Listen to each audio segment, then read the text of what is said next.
Or hello from outside the MKM Stadium, which is probably still catching its breath after an absolutely captivating game of Championship football. It finished Hull City 3, Ipswich Town 3. A point moves Hull City a point closer to the top six. They're now 2 points behind West Brom with just one game to play, and the maths are simple. If Hull City win at Plymouth Argyle on Saturday afternoon and West Brom do not beat Preston and lose to Preston at Hawthorns, Hull City will be in the playoffs. There we are.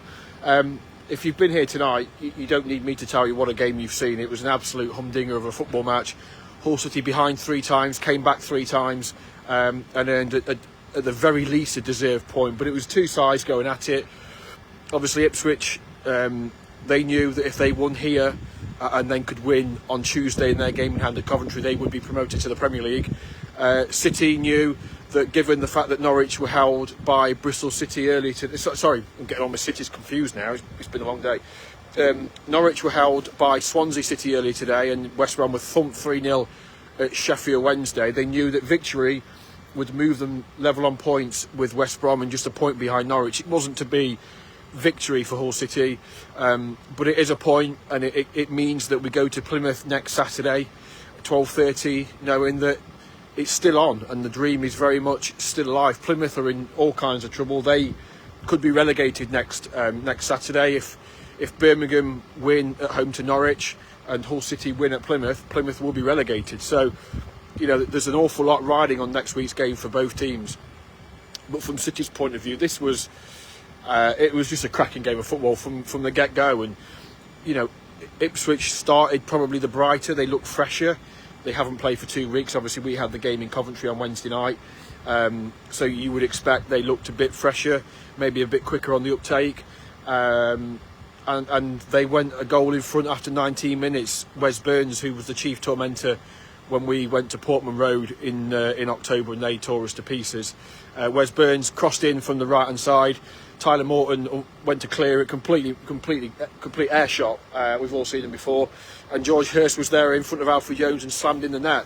And that was obviously a perfect start for Ipswich. But then City huffed and puffed, and they had moments in the game, but got themselves level 5 minutes before the break. Brilliant pressing from Jean-Michel Seri. He robbed Sam Morsey of the ball on the edge of the penalty area. Fed Ozan Tufan, who smacked it in the roof of the net, and that was 1-1. And you're thinking, right, get into half time at 1-1. You take that. That's decent. Unfortunately, that wasn't how it was going to be. Amari Hutchinson, who was gifted so much space on the right hand side. City after City equalised, they sort of went back into their shell and they sat back a bit and allowed Ipswich to finish the half a lot stronger. And in the end, Hutchinson cutting off the right hand side, and it was a fantastic. You have to give him credit. It was a wonderful goal, pinged in the top corner. Ryan Alsop had no chance.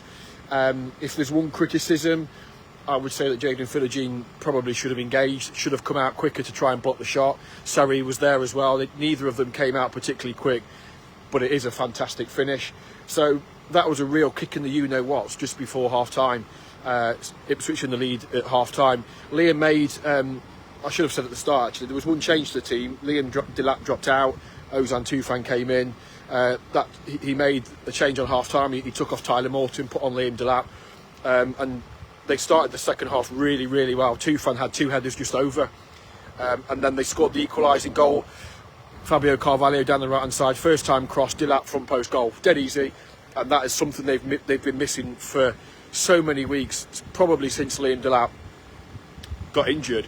And in fairness, we've not seen Liam Delap do that many times this season. That striker's instinct to get to the near post and gamble, which he did, and it was the roar from the stadium. I'll come on to that in just a minute, but the roar from the stadium was fantastic. It really was. And City were on the front foot, and you felt like if they could just see out Ipswich's inevitable response, that they would go on and win the game, or they would create moments to go on and win the game. Unfortunately, a few minutes later, they allowed Amari Hutchinson to do the same thing from a corner. Nobody picked him up, and he was allowed to run to the edge of the box and stick it in the far corner. I mean, again, take nothing away from Hutchinson because he's a wonderful player, but you've got to learn your lesson, haven't you? They were done. One time you go okay, not a second time. And there were 2 or 3 more moments in the game where they didn't come out and engage quick enough. They were a bit slow and they got away with it and what have you. And Ryan also made 2 or 3. Ryan's come in for an awful lot of criticism in recent weeks. Some of it justified, as I've said before. Some of it not. I don't think he could do anything about the 3 goals today. The first goal, just the speed at which Hurst took it beat him. The second one, he's well off his line. The shot's over the top of him in the top corner. And the third one, almost identical, but it's through a pack of players in the corner and he's got no chance. But he made 4 or 5 really good saves, particularly late on in the second half as the game opened up, and Ipswich City were going all out, and Ipswich on the counter attack had 3, 4, 5 really good chances late on. In the last couple of minutes, there was a melee in the penalty area. I think there was at least 2 clearances off the line, maybe 3 actually. But yes, that's 3-2, and it felt like the game was going to peter out, and the City just looked knackered. In fairness, they just looked like it was coming to an end. But fair credit to them, they got themselves up back off the canvas and went again. Matty Jacob back post towering header, goalkeeper pushed it out. And Ohio off the bench smacked it in off the crossbar, and that was 3-3. And wow, draw a breath, folks, because it was just, look, sometimes I think we can dissect football too much, and I think we all look for the negatives. There's so many things in that game we can look back on. Well, if they'd done this, if they'd done that, in the season you can go, if they'd have done this, if they'd done that, and that'll keep. I think sometimes you've just got to hold your hand up and go, that was a fantastic game of football, and everybody in that stadium, 24,500 people in that stadium, applauded both teams off at the end, and it was just fantastic. They're the sort of games we're in football for. And yeah, look, some will say it's another chance missed. That Norwich have dropped points, West Brom have been beaten, City have had another chance to close the gap, or significantly close the gap, and they haven't done it. But I think also sometimes you just got to go. You have to say fair credit to Ipswich; they were brilliant. They're a top side, and City were fantastic. And you can't be too critical of them. They've gone toe to toe with a team that haven't played for 2 weeks, that have been top of the table for a lot of the season, that may well be playing Premier League football next season, and they're still in it. And I think for weeks and weeks and weeks we've craved going to Plymouth with a chance, and we're going to Plymouth with a chance. And I think that is fantastic. Given the results elsewhere, they can't finish lower than 7th now, and if it is to be 7th at the end of next week, I think that is still significant, and I think we have to give them a huge amount of credit for that. But this was a terrific game of football, and I don't think anybody here tonight could argue with that. Everybody got value for money. Everybody that stayed to applaud the players off. Everybody that stayed to applaud the players off with their families at the end of the game. That was a really nice moment. So many fans stayed. It was just it was wonderful to see so many fans that stayed. And Liam Rossini said it was a real emotional moment, because when they played Wise Men Say, that was a song that was played at his nan's funeral. So that was a really nice moment for him, emotional moment for him. And look, he's still alive. He's still alive. Football, it can kick you where it hurts, but sometimes you've got to take a step back and just go, that was great, I enjoyed that. And City fans should be rightly proud of their team tonight, because they've come up against a really good side. They've not been beaten, they've got a point, and we roll to Plymouth, sold out away end, and let's see what happens. Anyway, that's it from here, because it is ridiculously late. We will have the 1904 Club podcast on Monday, so get in touch with your tweets at the 1904 Club. The ticket's still available for the live event. Tan Kesler confirmed for May the 7th, so get your tickets from Eventbrite. Just search the 1904 Club, and you'll be able to get them. We've got Player of the Year awards on Tuesday night here at the stadium, so let's see how that goes. And then obviously building up to Plymouth on Saturday, 12:30 kickoff. Thank you very much, that'll be nice. So yeah, look. A couple of months, Bridget, really good comment about being proud of the club. But I thought, the players were brilliant, the fans were fantastic. Liam called on the atmosphere. He asked the fans to turn up tonight and make it the loudest ground in the country. It was phenomenal. When Delap scored, I've had the pleasure of covering this football club now this is my 4th season and that is the loudest I've heard it, and it was amazing. It was a privilege to be part of, and I really enjoyed it. And so credit to the fans. You made a difference, and you do make a difference. So, Danny, I don't know what you're referring to in terms of Ryan Alsop. What I'm saying is he's had a lot of criticism for a period of time.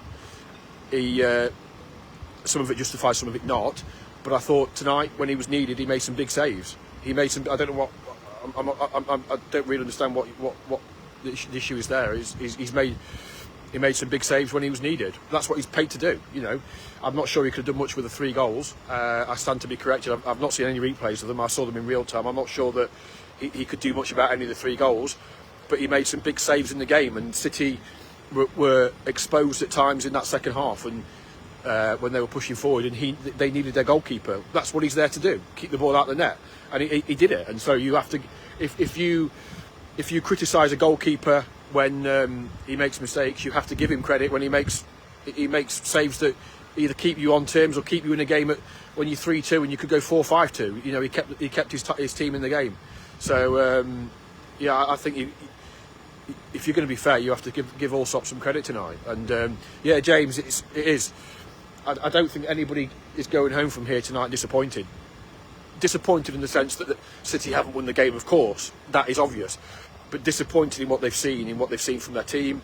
Entertainment, 2 great sides going at it in a really, really good atmosphere. And it was just a fantastic advert for Championship football. So yeah, right.